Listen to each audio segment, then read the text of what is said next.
മാഷേ, ഒരു സ്ത്രീ പറയുകയാണ്, ഞാൻ എൻ്റെ ഭർത്താവുമായിട്ട് 4 ദിവസം മാത്രമേ ഒന്നിച്ച് താമസിച്ചിട്ടുള്ളൂ. പിന്നീട് അദ്ദേഹവുമായി പിരിയുന്നു. പിന്നീട് ഒരു 5 മാസം കഴിഞ്ഞിട്ട് രാഹുലിനെ കാണുന്നു. രാഹുലുമായും അടുപ്പത്തിലാകുന്നു. പക്ഷേ ഈ ഗർഭം എൻ്റെ ഭർത്താവിൻ്റേതല്ല. ഈ ഗർഭം രാഹുലിൻ്റേത് തന്നെയാണ് എന്ന് പറയുകയാണ്. മാത്രമല്ല, ഈ രാഹുൽ മാങ്കൂട്ടത്തിന് പിന്നാലെ എന്ന് പറഞ്ഞാൽ സ്ത്രീകളുടെ ഒരു നീണ്ട നിരയുണ്ട് സപ്പോർട്ട് ചെയ്തുകൊണ്ട്. ഇത്രയും നികൃഷ്ടമായിട്ടുള്ള രീതിയിൽ പ്രവൃത്തി ചെയ്തിട്ടുള്ള രാഹുൽ മാങ്കൂട്ടത്തിനെ എങ്ങനെയാണ് ഈ സ്ത്രീകൾക്ക് ഇങ്ങനെയൊക്കെ ന്യായീകരിക്കാൻ പറ്റുന്നത് എന്ന് മനസ്സിലാകുന്നതേയില്ല. ഇത് കേരളത്തിൽ പൊതുവെ ഇരുന്ന വളരെ പ്രധാനപ്പെട്ട ചോദ്യങ്ങളിൽ ഒന്നാണ്. എന്തുകൊണ്ട് രാഹുൽ മാങ്കൂട്ടത്തിൻ്റെ പിന്നാലെ കേരളത്തിലെ സ്ത്രീ സമൂഹത്തിൻ്റെ ഘോഷയാത്ര നടക്കുന്നു? അദ്ദേഹത്തെ സപ്പോർട്ട് ചെയ്തുകൊണ്ട് ഏതെല്ലാം മേഖലകളിൽ നിന്നാണ് സ്ത്രീകൾ ഉയർന്നു വരുന്നത്? എന്താണ് ഇതിൻ്റെ കാരണം എന്ന് പല ആളുകളും ചോദിക്കുന്നു. ഇന്ന് രാവിലെ തന്നെ എന്നോടൊരു പത്രപ്രവർത്തകൻ ഇത് വളരെ ഗൗരവമായിട്ട് ചോദിച്ച ഒരു ചോദ്യമാണ്. അപ്പോൾ എനിക്ക് അത് എന്തുകൊണ്ടെന്ന് മനസ്സിലാക്കാനായിട്ട് കഴിഞ്ഞിട്ടില്ല. പക്ഷേ നമുക്ക് തോന്നുന്ന ഒരു പ്രധാനപ്പെട്ട കാര്യം, കേരളത്തിലെ സമൂഹത്തിൻ്റെ ഈ നമ്മൾ ഈ ലൈംഗിക ബന്ധങ്ങളുമായിട്ട് ഉള്ള അവരുടെ കാഴ്ചപ്പാടുകളിലൊക്കെ വലിയ മാറ്റങ്ങൾ വരുന്നുണ്ട്. ആ മാറ്റങ്ങളുടെ ഒരു പ്രതിഫലനം വേണമെങ്കിൽ ഇതിനകത്ത് കാണാം എന്നുള്ളതാണ്. പഴയ കാലത്തെ നമ്മുടെ താത്രക്കുട്ടിയുടെ വിചാരണക്കാലം അന്നുണ്ടായിരുന്ന അവസ്ഥയിലല്ല ഇന്നത്തെ സമൂഹം നിൽക്കുന്നത്. ഇപ്പം ഇന്നത്തെ സമൂഹത്തെ സംബന്ധിച്ചിടത്തോളം ഇതിൻ്റെ സദാചാരം എന്ന് പറയുന്നത് എത്ര എന്ന ചോദ്യമാണ് അവർ മുന്നോട്ട് വെക്കുന്നത്. എല്ലാവരും പറയുന്ന ഒരു കാര്യം, ഇത് എന്താണ്, ഉഭയകക്ഷി ബന്ധമനുസരിച്ച് ഉള്ള ഒരു ഏർപ്പാടാണ്. ആ ഏർപ്പാടിൽ എന്താണ് മറ്റുള്ളവർ കുറ്റം കാണുന്നതെന്നാണ് ചോദിക്കുന്നത്. ഒരു ആണിനും പെണ്ണിനും ഇഷ്ടമാകുകയും അവർ ബന്ധപ്പെടുകയും ഒക്കെ ചെയ്യുന്ന ലൈംഗിക ലോകം എന്ന് പറയുന്നത് എന്തിനാണ് മറ്റുള്ളവർ ചോദ്യം ചെയ്യുന്നത് എന്ന് ചോദിക്കുന്നതിന് തുല്യമായിട്ടുള്ള രീതിയിൽ ഉള്ള അഭിപ്രായ പ്രകടനങ്ങളാണ് സീമാജി നായർ അടക്കമുള്ള പെണ്ണുങ്ങളുടെ ഈ ഘോഷയാത്രയിൽ നമുക്ക് കാണാൻ കഴിയുന്നത് എന്നാണ് എനിക്ക് തോന്നുന്നത്. എന്ന് വെച്ചാൽ ഈ സ്ത്രീകൾ നമ്മുടെ രാജ്യത്ത് നിലനിൽക്കുന്ന ഈ ലൈംഗിക ബന്ധങ്ങളെ സംബന്ധിച്ചിടത്തോളം നിലവിലുള്ള സംവിധാനങ്ങൾ, അത് യാഥാസ്ഥ്യം എന്ന് വേണമെങ്കിൽ ചിത്രീകരിക്കാം, അത് പൊളിച്ചെടുക്കാനായിട്ട് ആഗ്രഹിക്കുന്നു. ആർക്കും ഏത് രീതിയിലും ആരുമായിട്ടൊക്കെ എന്താണ് ലൈംഗിക ബന്ധത്തിൽ ഏർപ്പെടാൻ പറ്റുന്ന നമ്മുടെ പഴയ കാലത്തെ ഈ കാസനോവയുടെ ഒരു പുതിയ പതിപ്പുകളായി, പുതിയ കാസനോവയാണോ രാഹുൽ മാങ്കൂട്ടത്തിൽ എന്ന് പറയുന്ന ചോദ്യം ഉയർന്നു വരികയാണ്. അപ്പോൾ അങ്ങനെ ആണ് കാര്യങ്ങളെങ്കിൽ പിന്നെ എന്തിനാണ് അദ്ദേഹത്തെ വേട്ടയാടുന്നത് എന്നാണ് ചോദിക്കുന്നത്. ഇതൊക്കെ ഇങ്ങനെ ആവാം, എല്ലാവർക്കും ആവാം. രാഹുൽ മാങ്കൂട്ടത്തിന് മാത്രമല്ല മറ്റെല്ലാവർക്കും ഇതൊക്കെ ആകാം. രസകരമായൊരു കാര്യം എന്താണെന്ന് വെച്ചാൽ, ഈ രാഹുൽ മാങ്കൂട്ടത്തിനെതിരെ എന്തെങ്കിലും നടപടിയെടുക്കണം എന്ന് ആരെങ്കിലും പറഞ്ഞാൽ ഉടനെ തന്നെ ഈ കോൺഗ്രസ് നേതൃത്വം ചോദിക്കുന്ന ഒരു ചോദ്യം എന്ന് പറയുന്നത്, നിങ്ങൾ എന്താണ് മുകേഷിനെതിരെ നടപടിയെടുക്കാത്തത് എന്ന ചോദ്യമാണ് അവർ ഉയർത്തുന്നത്. ആ ചോദ്യം നല്ല ചോദ്യമാണ്. പക്ഷേ പ്രശ്നം എന്താണ്? മുകേഷിനെതിരെ ഉള്ള കുറ്റത്തിന് മുകേഷിനെ എന്ത് ചെയ്യണം? ശിക്ഷിച്ചേ പറ്റൂ. രാഹുൽ മാങ്കൂട്ടത്തിനെതിരെ ഉള്ള പ്രശ്നത്തിൽ അയാൾ ശിക്ഷിക്കപ്പെടുകയാണെന്നുണ്ടെങ്കിൽ അയാൾ ശിക്ഷിക്കപ്പെടുകയാണ്. ഒരുത്തൻ്റെ ശിക്ഷ മറ്റൊരുത്തൻ്റെ വിമോചനത്തിനുള്ള വഴിയായി ചൂണ്ടിക്കാണിക്കപ്പെടാൻ പാടില്ല എന്നുള്ളതാണ്. നമ്മുടെ രാഷ്ട്രീയത്തിലെ എല്ലാ ചോദ്യങ്ങളും അങ്ങനെയാണ് ഉയരുന്നത്. ഒരുത്തൻ കട്ടു, എക്സ് കെട്ടാൽ മറ്റൊരു ചോദിക്കും, വൈ കെട്ടപ്പോൾ നീ എന്താണ് പറയാതിരുന്നത്? അതാണ് ചോദ്യം. എക്സ് കെട്ടു, സമ്മതിച്ചു, അതൊരു കുഴപ്പമില്ല. പക്ഷെ നീ വൈ കെട്ടപ്പോൾ സംസാരിച്ചോ? കാരണം വൈ നിൻ്റെ അപ്പനാണ്, അതാണ് കാര്യം. ഇങ്ങനെയുള്ള ഒരു ന്യായീകരണമാണ് കേരളത്തിലെമ്പാടും നടന്നുകൊണ്ടിരിക്കുന്നത്. നമ്മൾ നോക്കുമ്പോൾ എന്താണ്, എല്ലാ രാഷ്ട്രീയ പാർട്ടികളുടെയും സിംഹാസനങ്ങളെ കള്ളന്മാരും പെരുങ്കള്ളന്മാരും ഇരിക്കുകയാണ്. എല്ലാ രാഷ്ട്രീയ പാർട്ടികളുടെയും സിംഹാസനങ്ങളിൽ അതേപോലെ തന്നെ പെണ്ണുപിടുത്തക്കാരും കാസുനോവകളും നിറഞ്ഞിരിക്കുകയാണ് ചെയ്യുന്നത്. അപ്പോൾ ഒരുത്തൻ ഇത് ചെയ്താൽ മറ്റൊരു നീ എന്താണ് നേരത്തെ ചെയ്യായിരുന്നു? അതല്ല നമ്മുടെ അങ്ങനത്തെ ഒരു യുക്തിയല്ല കേരളത്തിൽ ഡെവലപ്പ് അല്ല, അത് ശരിയായ രീതിയല്ല. അതാണ് പ്രശ്നം. ആ പ്രശ്നത്തിലേക്ക് പക്ഷേ ഇവിടെ എവിടെയെങ്കിലും ചർച്ച നടക്കാറുണ്ടോ? ഒരു ചർച്ചയും നടക്കാറില്ല. ഒരു ചർച്ചയും അങ്ങനെ നടക്കാറില്ല.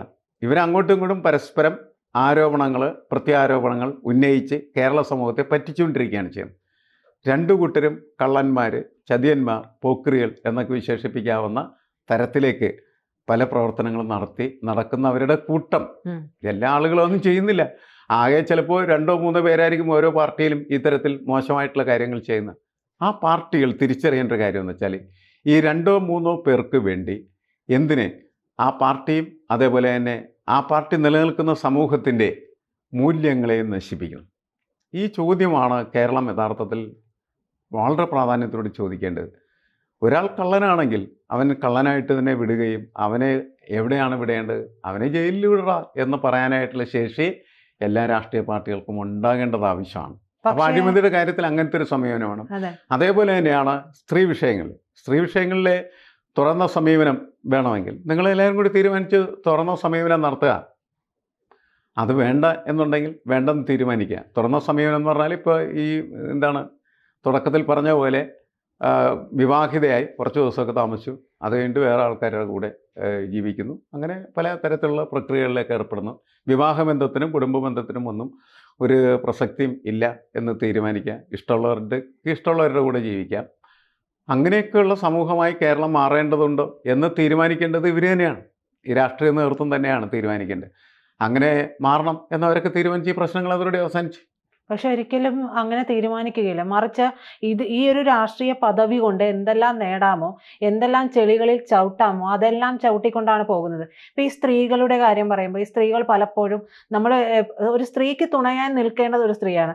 ആ സ്ത്രീ, അതായത് ഇപ്പം ഈ ആരോപിക്കപ്പെടുന്ന ഈ സ്ത്രീ ചെയ്തത് ന്യായീകരിക്കാൻ ഒരിക്കലും എനിക്ക് കഴിയില്ല. പക്ഷേ ആ സ്ത്രീ ചെയ്തത് കൊണ്ട് അതല്ലെങ്കിൽ ഇപ്പുറത്തെ രാഹുൽ മാങ്കൂട്ടത്തിലായതുകൊണ്ട് ഇവർ രണ്ടുപേരും ഉഭയസമ്മതപ്രകാരം ആയതുകൊണ്ട് അത് പ്രശ്നമില്ലായിരുന്നുവല്ലോ എന്ന് ചോദിക്കുന്നിടത്ത് മറ്റൊരു ചോദ്യമുണ്ട്. ഇത്തരത്തിലുള്ള രാഷ്ട്രീയ അശ്ലീലങ്ങളെ വെച്ചു പൊറുപ്പിക്കേണ്ട ഒരു ആവശ്യം ഇന്ന് കേരളത്തിനുണ്ടോ എന്നുള്ളതാണ്. ആ കേരളത്തിന് ഇത്തരത്തിലുള്ള ആളുകൾ വേണ്ട എന്നുള്ളത് തീരുമാനിക്കേണ്ടത് ആരാണ്? അവിടെയും സ്ത്രീകൾക്ക് അത്തരത്തിലൊരു നിലപാട് പറയാൻ കഴിയണ്ടേ? മറിച്ച് രാഹുലിന് വേണ്ടിയിട്ട് പാട്ട് പാടാനും സ്തുതി പാടാനും നടക്കുന്നത് പോലും അതിലും വലിയൊരു അശ്ലീലമായിട്ട് മാറുന്നുണ്ട് മാഷേ. മൊത്തം ഇതൊക്കെ ഒരു അശ്ലീല സ്വഭാവമായിട്ടാണ് നമുക്ക് മനസ്സിലാക്കേണ്ടത്. മനസ്സിലാക്കാൻ നമുക്ക് പറ്റേണ്ടത് ആവശ്യമാണ്. കാരണം എന്ന് വെച്ചാൽ നമുക്ക് എന്താണ് നമ്മളുടെ ലൈഫ്? ആ ലൈഫിൽ എങ്ങനെയൊക്കെയുള്ള പെരുമാറ്റങ്ങളാണ് നമ്മൾ ആവശ്യപ്പെടുന്നത്, അല്ലെങ്കിൽ നമുക്ക് ആവശ്യമുള്ളതെന്നാണ് ഞാൻ പറയുന്നത്. ഇഷ്ടം അനിഷ്ടമല്ല പ്രശ്നം. ഒരു സമൂഹത്തിന് ആരോഗ്യകരമായിട്ടുള്ള സാമൂഹ്യ ജീവിതവും ജെൻഡർ റിലേഷൻസ്, സ്ത്രീ പുരുഷ ബന്ധങ്ങളും ഒക്കെ ഉള്ളത് എങ്ങനെയായിരിക്കണം എന്നതിനെക്കുറിച്ച് കൃത്യമായിട്ട് ഒരു നിർവചനം നൽകാനായിട്ട് കഴിഞ്ഞാൽ ഇത്തരം പ്രശ്നങ്ങൾ ഒരു പരിധിവരെ നമുക്ക് എന്ത് ചെയ്യാൻ പറ്റും, പരിഹരിക്കാൻ പറ്റും. പക്ഷെ അങ്ങനെയല്ല. നമ്മൾ പഴയ മാമൂൽ ചട്ടങ്ങൾ അത് വെച്ച് ജീവിക്കുന്നതിന് ഇടയിലാണ് ഇവിടെ പല സ്ത്രീകളും ആ ചട്ടങ്ങളെയൊക്കെ ഞങ്ങൾ വെല്ലുവിളിക്കുന്നു എന്ന് പറഞ്ഞ് ധീര വിപ്ലവ വനിതകളായിട്ട് വരാനായിട്ട് ആഗ്രഹിക്കുന്നത് എന്നതാണ് രസകരമായിട്ടുള്ളൊരു കാര്യം. കാരണം ഇതൊക്കെ വിപ്ലവങ്ങളല്ല. ഇതൊക്കെ വിപ്ലവങ്ങൾക്ക് അപ്പുറമായിട്ട് ഒരു അശ്ലീല അവസ്ഥകളിലേക്ക് പതുക്കെ ചാല് കീറുകയാണ്. ഏതോ കുഞ്ഞമ്മയൊക്കെ ഇതിനെ ന്യായീകരിച്ച് വന്നതൊക്കെ നമ്മൾ പത്രത്തിലൊക്കെ വായിച്ചു. എന്താണ് അതിൻ്റെ കാരണം? എന്തിൻ്റെ അടിസ്ഥാനത്തിലായിരുന്നു അവരെന്നെ ന്യായീകരിച്ചത് എന്ന് അവർക്കോ മറ്റുള്ളവർക്കോ ഒന്നും മനസ്സിലാക്കാനായിട്ട് പറ്റുന്നതല്ല. അപ്പോൾ ഇതിനെ വിമർശിക്കുകയും അല്ലെങ്കിൽ ഇതിനെ അനുകൂലിക്കുകയും ഒക്കെ ചെയ്യുന്ന ആളുകൾ എന്തുകൊണ്ട് എന്ന് വിശദീകരിച്ച് നൽകിയാൽ സമൂഹത്തെ സംബന്ധിച്ചിടത്തോളം കുറച്ചും കൂടി ആശ്വാസകരമായിട്ടുള്ള ഒരു അവസ്ഥയുണ്ട്. ഈ ഗോസിപ്പുകൾക്ക് എപ്പോഴും പ്രസക്തിയും പ്രാധാന്യമുള്ളത് എന്തുകൊണ്ടാണ്? അത് ശരിയല്ല, അല്ലെങ്കിൽ അത് അംഗീകൃതമല്ല എന്നുള്ളതിൻ്റെ പേരിലാണ് ഈ ഒളിഞ്ഞു നോട്ടങ്ങൾ. ഇപ്പോൾ വാർത്തകൾ പോലും എന്ന് പറഞ്ഞിട്ടുണ്ടെങ്കിൽ ഒളിഞ്ഞു നോട്ടത്തിൻ്റെ വാർത്തകൾക്കാണ് കൂടുതൽ എന്ത് ചെയ്യുന്നത്, ആൾക്കൂട്ടം ഉള്ളത്, അല്ലെങ്കിൽ പ്രേക്ഷകരുണ്ടാകുന്നത്. ഇപ്പോൾ ഈ നമുക്കറിയാം, നടി ആക്രമിക്കപ്പെട്ട കേസിൻ്റെ വിധി വരാനായിട്ട് പോവുകയാണ് ചെയ്യുന്നത്. ആ വിഷയത്തിലുമൊക്കെ എന്ത് ശരിയായ സമീപനമാണ് കേരളം എന്ന് പറയുന്ന സമൂഹം എടുത്തിട്ടുള്ളത് എന്ന് നമുക്ക് മനസ്സിലാക്കാനായിട്ട് പറ്റുന്നതല്ല എന്നുള്ളതാണ്.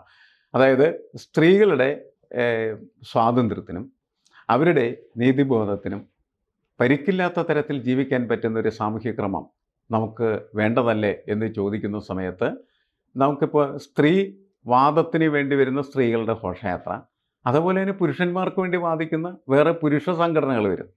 ഇതൊക്കെ എന്താണ് കേരളത്തിൻ്റെ ഒരു ഭാവുകത്വത്തിൽ അതിൻ്റെ കൺസെപ്റ്റുകളിൽ വരുന്ന മാറ്റങ്ങളെന്ന് നമുക്ക് പറയാനായിട്ട് പറ്റില്ല. എന്തായാലും രാഹുൽ മാങ്കൂട്ടത്തിൽ എന്ന് പറയുന്ന ഇത് ഒരു പ്രതിഭാസം പോലെ ഇതിനിടക്ക് ഈ ചർച്ചകളിലൊക്കെ ഇങ്ങനെ നിറഞ്ഞു നിൽക്കുകയാണ് ചെയ്യുന്നത്.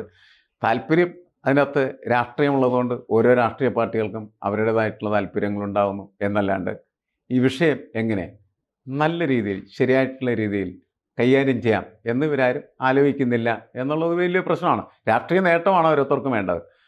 അപ്പോൾ ഈ രാഷ്ട്രീയ നേട്ടത്തിന് വേണ്ടി ഈ കാര്യങ്ങളെല്ലാം പ്രയോഗിക്കപ്പെടുന്ന സമയത്ത് അതിൻ്റെ ശരിയായിട്ടുള്ള അർത്ഥങ്ങൾ നമുക്കൊരിക്കലും കൃത്യമായിട്ടുള്ള രീതിയിൽ വായിക്കാനായിട്ട് പറ്റുന്നില്ല എന്നുള്ളതാണ്. അതാണ് വലിയ പ്രശ്നമായിട്ട് നമുക്കിപ്പോൾ ഉത്തരം കണ്ടെത്താൻ പറ്റാത്ത ഒരു ചോദ്യം ഇതാണ്: എന്തുകൊണ്ട് ഇത്രമാത്രം സ്ത്രീകൾ അദ്ദേഹത്തെ ന്യായീകരിക്കാൻ നടക്കുന്നു എന്നുള്ളത് നമുക്ക് മനസ്സിലാക്കാൻ പറ്റാത്ത ഒരു കാര്യമാണ്. കാരണം ഇങ്ങനെയൊക്കെയുള്ള നടത്തുന്ന പ്രവർത്തനമാണോ ഈ രാഷ്ട്രീയ പ്രവർത്തനം എന്ന് പറയുന്ന ഒരു ക്വസ്റ്റ്യൻ ഉണ്ടല്ലോ അതിൻ്റെ അകത്ത്. അത് മുകേഷ് നടത്തിയാലും മാങ്കൂട്ടം നടത്തിയാലും ആര് നടത്തിയാലും അതിനെ നമ്മൾ രാഷ്ട്രീയമായി പരിശോധിക്കുന്ന സമയത്ത് അതിൽ ഒരുപാട് അപാകതകളുണ്ട് എന്ന് കണക്കാക്കപ്പെടുന്നുണ്ട്. അത് തിരുത്തപ്പെടേണ്ടത് ഒരാവശ്യമാണ്. അതായത് നമ്മുടെ സമൂഹം ഉണ്ടാക്കി വെക്കുന്ന ഒരു നീതിബോധം അല്ലെങ്കിൽ അവരുടെ ഒരു സ്റ്റാൻഡേർഡൈസേഷൻ, അതിനനുസരിച്ചൊക്കെയാണ് രാഷ്ട്രീയ നേതൃത്വം എന്ത് ചെയ്യേണ്ടത്, പ്രവർത്തിക്കുകയും പെരുമാറുകയും ചെയ്യേണ്ടത്. മാറിപ്പോയാൽ അത് സമൂഹത്തിന് തന്നെ ഡീറെയിലിംഗ് സ്വഭാവം ഉണ്ടാക്കുമെന്നാണ് എനിക്ക് തോന്നുന്നത്. കൂടുതൽ വാർത്തകളും വിശേഷങ്ങളും നിങ്ങളിലേക്ക് എത്താൻ ABC മലയാളം സബ്സ്ക്രൈബ് ചെയ്യുക, ബെൽ ബട്ടണും അമർത്തുക.